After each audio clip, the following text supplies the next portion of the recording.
নমস্কার, অ্যাস্ট্রোলজার জাহ্নবী চ্যানেলে সকলকে স্বাগত। আজকের বিষয়বস্তু হাজব্যান্ড ওয়াইফের রিলেশন কি করে ঠিক করব। আর প্রত্যেককে বলবো, যদি আমার অনুষ্ঠানটি আপনাদের ভালো লেগে থাকে অবশ্যই লাইক করবেন, শেয়ার করবেন, সাবস্ক্রাইব করবেন আর বেল বাটনটা প্রেস করতে একেবারে ভুলবেন না, যাতে আগামী দিনে নিত্য নতুন এপিসোডগুলো আপনাদের কাছে পৌঁছে যায়। চলে আসি মূল বিষয়বস্তু।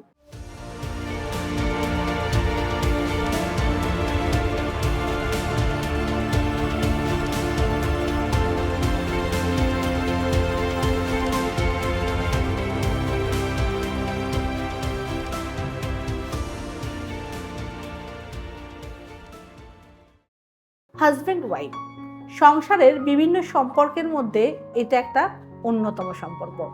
আমরা মনে করি এই দুটো সম্পর্ক যদি সঠিক থাকে, দুটো মানুষের মধ্যে যে আন্তরিক মিল থাকে, বিশ্ব ব্রহ্মাণ্ডে সব সমস্যায় আমরা জয় করতে পারি। কিন্তু বর্তমান সময়, বর্তমান যুগে মা কাকিমারা এবং আমরা নিজেরাও দেখছি যে কোর্টে আমরা যাই 80% বা 70% ছেলে মেয়েদের ডিভোর্স হয়ে যাচ্ছে, ঝামেলা হচ্ছে এবং সাংসারিক সুখ নেই। কেউ হয়তো সন্তানের জন্য নিজেদের মধ্যে আন্ডারস্ট্যান্ডিং করে চলছে, কেউ আবার দেখা যাচ্ছে দুজনের মধ্যে দীর্ঘদিনের সম্পর্ক, বিয়ে করেছে, প্রেম করে বিয়ে করা সত্ত্বেও তারা পরস্পরকে সহ্য করতে পারছে না। আবার তারা আলাদা থাকতেও পারছে না, একসঙ্গে থাকলে ঝামেলা, যেমন দূরে থাকলে আমরা কষ্ট পাচ্ছে। এরকম সম্পর্ক আমরা দেখতে পাচ্ছি। অনেক ক্ষেত্রে দেখা যাচ্ছে দুজনে দীর্ঘদিন অন্তত 10-15 বছর বিয়ের পরেও ডিভোর্স হয়ে যাচ্ছে। তো আমরা সকলেই চাই ভালো থাকতে, কে না চাই ভালো থাকতে। এবং প্রত্যেকটা মেয়ে বর্তমানকালে 30-40% মেয়ে এসেই আমার কাছে একটা কথাই বলে যে বিবাহিত জীবনে সুখ নেই, কি করলে হাজব্যান্ড ওয়াইফের রিলেশন একটু ভালো হয়, একটু তুমি যদি আমাদের প্রোগ্রামে বলো খুব ভালো হয়। তাদের জন্য এই অনুষ্ঠানটি একটু মন দিয়ে শোনো। বিভিন্ন টোটকা থাকবে, কিন্তু আমরা একটু জাহ্নবীদি অবশ্যই জ্যোতিষশাস্ত্রের বিভিন্ন পাঠ নিয়ে আলোচনা করে তার সঙ্গে টোটকাগুলো বললে তোমাদের বুঝতে সুবিধা হবে। আমাদের জন্মকুণ্ডলিতে সপ্তম ভাগটা হয় বিবাহের ঘর, আর সেই স্থানে যদি কোনো পাপগ্রহ বা মারক গ্রহ বসে থাকে বা কোনো অশুভ গ্রহের দৃষ্টি থাকে, তাহলে আমাদের বিবাহিত জীবনে নানান সমস্যার সৃষ্টি হয়। কিন্তু অনেকে প্রশ্ন এটাও করতে পারে, আচ্ছা দিদি, তো পাপগ্রহ মারক গ্রহের দৃষ্টি কি সবে পড়ছে? আগেকার লোকদের তো এত ডিভোর্স হতো না, তাদের কি পাপগ্রহের দৃষ্টিও পড়তো না বা মারক গ্রহের দৃষ্টিও পড়তো না? তারা কিভাবে সংসার করতো? হ্যাঁ, এখানে একটা বিশাল মজার জিনিস আছে। আগেও পড়তো, এখনো পড়ছে, কিন্তু আগেকার মেন্টালিটি এখনকার মেন্টালিটির মধ্যে আকাশ পাতাল তফাৎ। এখন প্রত্যেকটা ঘরে ঘরে ছেলে মেয়ে স্বনির্ভর হয়েছে, মেয়েরাও নিজস্ব কাজ করছে। এবং আমরা আগেকার যুগে যখন আমরা কোনো 10-15 বছর আগের কথা বলছি, কোনো প্রেমিক প্রেমিকার রেস্টুরেন্টে যেত, ম্যাক্সিমাম বিল কিন্তু পেমেন্ট করতো আমাদের প্রেমিকেরাই, অর্থাৎ ছেলেরাই পেমেন্ট করতো। কিন্তু বর্তমানকালে যখন কোনো রেস্টুরেন্টে যাবে, তুমি একটু চোখ কান খুলে দেখবে ছেলেরা যেমন বিল পেমেন্ট করছে, মেয়েরা হয়তো ওর থেকে বেশি বিল পেমেন্ট করছে। মেয়েরাও কিন্তু স্বনির্ভর, এমন নয় যে কেউ কারো উপর নির্ভরশীল। সকলেই চেষ্টা করে নিজেদের দায়িত্ব মতো নিজের দায়িত্ব পালন করার।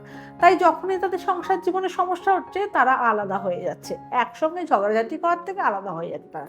কিন্তু হ্যাঁ, অনেক সময় এটা গ্রহের কারণেও হয়। আমরা এরকম অনেক সম্পর্কও দেখেছি, ডিভোর্স হয়ে গেছে, ঝামেলা হয়েছে, অশান্তি হয়েছে, কিন্তু পরবর্তীকালে তারা নিজেদের ভুল স্বীকার করেছে যে হয়তো দুজনে যদি একটু আন্ডারস্ট্যান্ডিং করে চলতাম, হয়তো গ্রহের প্রতিকার যদি করতাম, আমাদের বিবাহিত জীবনটা এতটা খারাপও হতো না, হয়তো আমার বিবাহিত জীবনটা টিকে যেতে পারতো।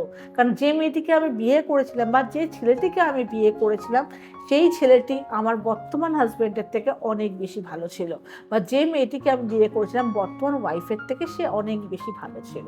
কি করবে, কিছু তো করার নেই, ডিভোর্স হয়ে গেছে। যাতে আর বর্তমানকালে ডিভোর্স না হয়, বিবাহিত জীবনে সমস্যা না হয়, দুজনের মধ্যে আন্তরিক সম্পর্ক বজায় থাকে, তার জন্যই জাহ্নবীদের এই অনুষ্ঠানটি, এই টোটকাগুলো।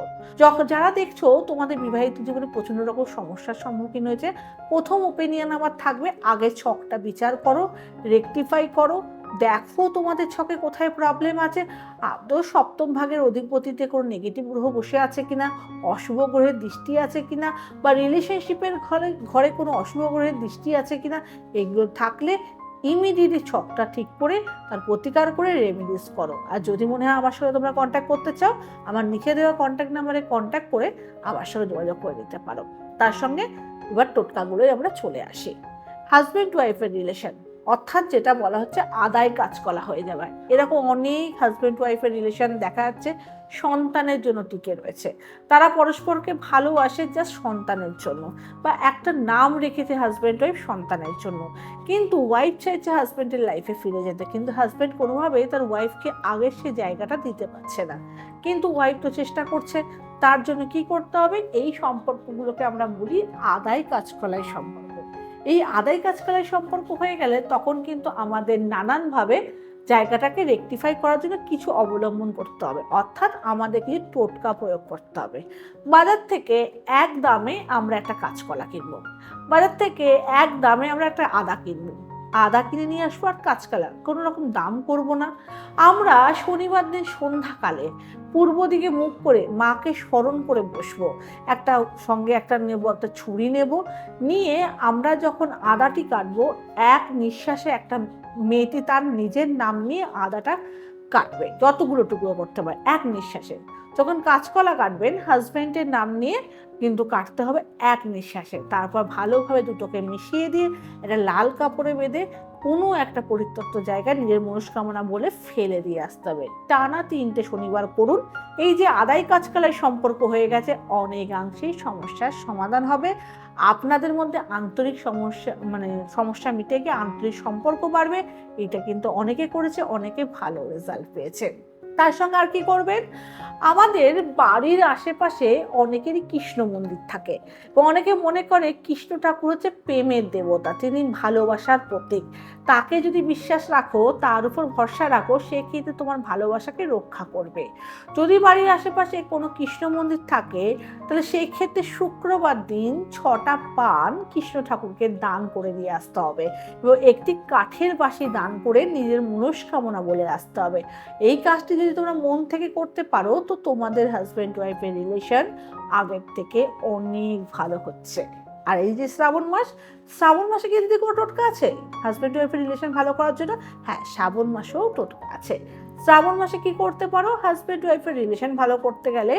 তোমাদের শিব ঠাকুর বাড়িতে যে কালো শিব রয়েছে, পারদের শিবলিঙ্গ থাকলে তো কোনো কথাই নেই, খুব ভালো, ক্ষেত্রে আমরা বশীকরণ শিব বলি। আর যদি পারদের শিবলিঙ্গ না থাকে, কালো শিবের সামনে হাজব্যান্ডের একটা পাসপোর্ট সাইজের ফটো বার করবে, করে সেই শিব ঠাকুরের সামনে রাখবে, রেখে দিনে যে কোনো একটা টাইম যখন তোমার ঘরে কেউ থাকবে না, তুমি মনে মনে মহামৃত্যুঞ্জয় মন্ত্র জপ করবে আর তুমি হাজব্যান্ডের নাম নেবে, গোত্র নেবে আর বলবে ওর মধ্যে থেকে অশুভত্ব বেরিয়ে যাক, আমার বশীভূত হোক। এটা 11 বার পাঠ করবে, মহামৃত্যুঞ্জয় 11 বার পাঠ করবে, নমঃ শিবায় 11 বার পাঠ করে মহাদেবকে মনের বাসনা জানাবে, ধূপকাঠি মোমবাতি জ্বালাবে। দেখবে টানা 1 মাস করো, তোমাদের মধ্যে সম্পর্ক আগের মতো সুমধুর হচ্ছে। এই টোটকাগুলো কিন্তু আমাদের প্রত্যেকে করতে হবে। তার সঙ্গে আরেকটি গুরুত্বপূর্ণ টোটকা আমি তোমাদের বলবো, যেটা খুব সহজ টোটকা, সকলেই করো কিন্তু করবে সবাই। অর্থাৎ আমরা বাড়িতে না দেখবে আগের মা কাকিমারা সিন্নি দিত পেতলের গামলা সকলের বাড়িতেই আছে। ওই পেতলের গামলা নিতে হবে একটা বড় দেখে। শুক্রবার দিন সন্ধ্যে 6টার সময়, কেন সন্ধ্যে 6টা বলছি, কেন 6টাতে শুক্রবার বলছি?